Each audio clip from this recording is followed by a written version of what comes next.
তারেক রহমান সাহেবের এরকম সুন্দর আচরণ বাংলাদেশের মানুষের প্রত্যাশা ছিল, সেই প্রত্যাশা উনি প্রধানমন্ত্রী হওয়ার শপথ নেওয়ার আগেই প্রমাণ করে দিলেন। ধন্যবাদ, পূরণ করে দিলেন।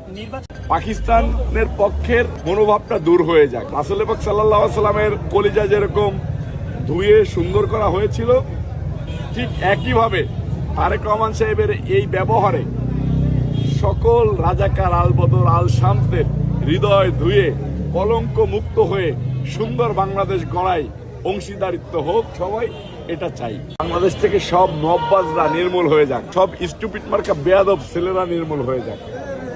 বাংলাদেশ থেকে বাংলাদেশ বিরোধী, বাংলাদেশের মানুষের কাছ ভিতর থেকে বাংলাদেশ বিরোধী মনোভাবটা দূর হয়ে যাক। এই যে নিউজ 24 ধন্যবাদ দিতে হবে কিন্তু